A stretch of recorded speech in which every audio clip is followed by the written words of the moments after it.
guys, Bantha Biscuit here, and today we will be reviewing, disassembling, and shooting a Yugoslavian M59-66 SKS.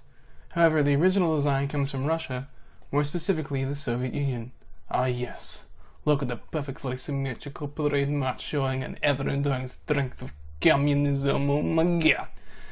Anywho, this particular rifle was used in the Yugoslav wars by the Croatian faction, as seen evident by this awesome piece of trench art. As you can see, this rifle's previous owner cut a very nice Croatian crest on the stock of the rifle. You can clearly see the checkering pattern, and maybe this guy should have been a woodworker instead of a soldier. I suppose duty called first. Right now we'll go ahead and clear this weapon safe. This is the safety, up is the safe position. Go ahead and open the bolt. Show you guys an empty chamber. Alright, so we'll close the bolt after opening it, and to do that, we just have to push the follower down and cycle the bolt again.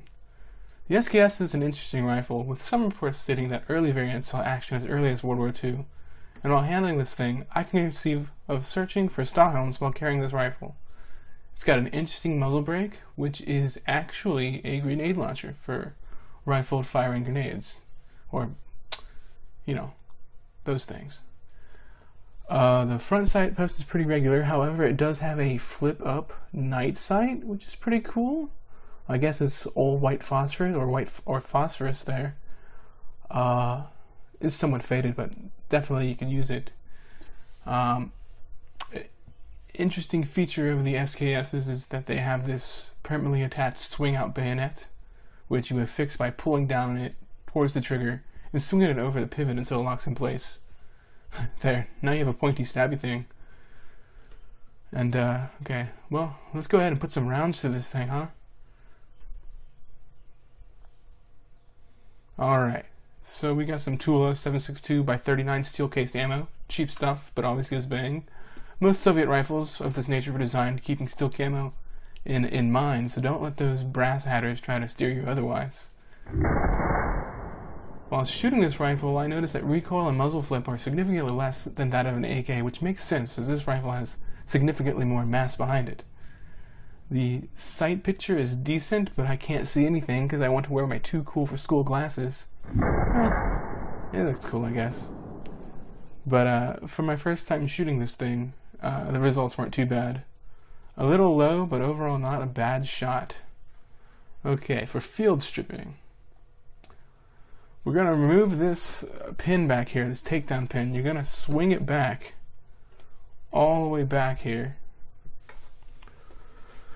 You're going to pop it out, which will loosen the dust cover, or dust plate. It's definitely thicker than a dust cover of an AK, that's for sure. And you'll see that here. A few millimeters thick, a hefty piece of metal there. And then after that, you want to take the guide rod out with the spring, the guide rod assembly, and lay that there. And then next we pull the bolt carrier assembly out, which is actually two pieces. You'll see here, moving back and forth.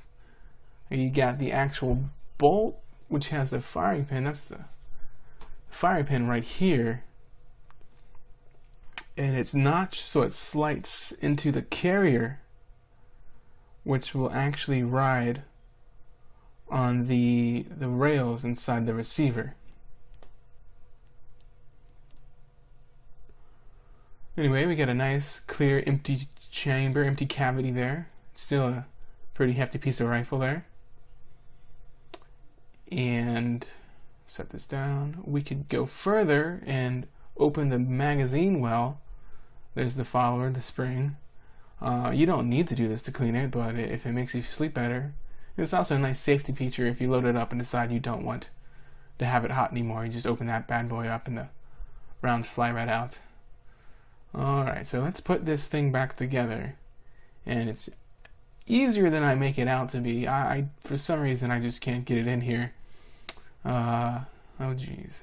Yeah, you gotta put it in together as one piece. It's gotta slide in there. I am pretty sure I know what I'm doing. I'm not a professional. God damn, just get in there. God, just get it in there. What the there we go. I think it's in now. Nope. It's not in. That's what he said. Come on. You look like an idiot. God damn it. Just get it in there. Stupid rod. Just go with receiver. Just go. Oh, this bolt does not want to go in there. It's your home. Is it too good for your home? Let's get in there. This is embarrassing, yeah? There we go. Alright, now again you gotta push the follower down for the bolt to slide back in. Next you're gonna throw the guide rod recoil spring assembly. And then you're gonna get the dust cover, throw it in there, and to put it back together, to put the retaining pin in, you're gonna need to put some pressure on it against the bolt so that the pin will go through and line up with the corresponding hole in the receiver. So you gotta press it in with one hand and push the pin in with the other. And you flip it all the way back forward, make sure it clicks. Otherwise that thing could potentially come loose with recoil. Alright, so it's a decent rifle. It's heavy, it's nice. You can't really break it. Like most Russian rifles, it's made to be run over a tank. You know, I wish it came with like a bipod or something. Oh wait, it comes with a monopod. Look at that. Now I know what you're thinking. You're saying, but Bantha, that's not a monopod. But Bantha, that's not a monopod. Shut up, let me try it.